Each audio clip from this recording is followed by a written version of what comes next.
Good afternoon. তো দেখতেই পাচ্ছ চিকেন রান্না করছি ঠান্ডার মধ্যে। তো এখন তোমাদের সাথে শেয়ার করবো। আজকে তো দেখতে পাচ্ছ একদমই কোনো মানে রোদ্রই ওঠেনি বলতে পারো।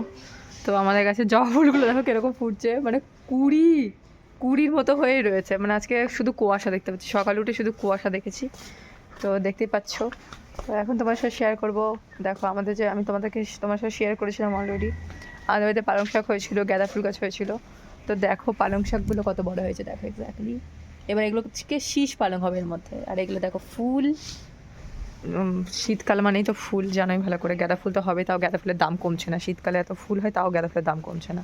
তো দেখতেই পাচ্ছ এখানে বেগুনও হবে। বেগুন গাছটা অনেক মোটা আর বড় হয়ে গেছে অলরেডি।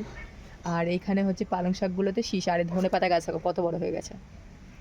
তো উচ্ছে গাছও হয়েছে আমাদের বাড়িতে, উচ্ছে হচ্ছে, বাট ছোটো ছোটো আবার খারাপ হয়ে যাচ্ছে।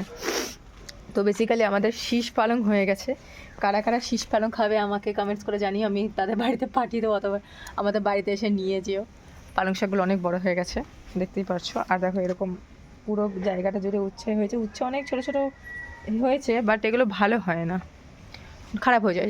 যাই হোক, এরকম এখানে আমাদের পঞ্চমুখী ফুল গাছ। আর এই যে একটা ধনেপাতা গাছ, এখানে ধনেপাতা চাষ করা হয়েছে। তো এখান থেকে তুলে তুলে আমরা ধনেপাতা খাই, মানে ভালোই গন্ধ আছে ধনেপাতাগুলোতে। আর এই যে আমাদের মানি প্ল্যান্ট গাছ দেখো, অলরেডি নিচের পাতাগুলো আমরা কেটে দিয়েছি, শুধু ওপরগুলোতে রেখে দিয়েছি। তো কারা কারা শীতে কেমন আছো জানিও আমাদেরকে। আর কারা কারা চাপড়ায় ঘুরতে যাচ্ছে আর কোথায় কোথায় শীতকালে ঘুরতে যাচ্ছে কমেন্টস জানিও। আমাদের যেতে ইচ্ছে করছে না কোথাও, মানে সব জায়গায় না, কোনো পিকনিক না, কোনো শুধু ঘরে থাকো বসে। তো আবার নেক্সট ব্লগে দেখাবে, টাটা বাই।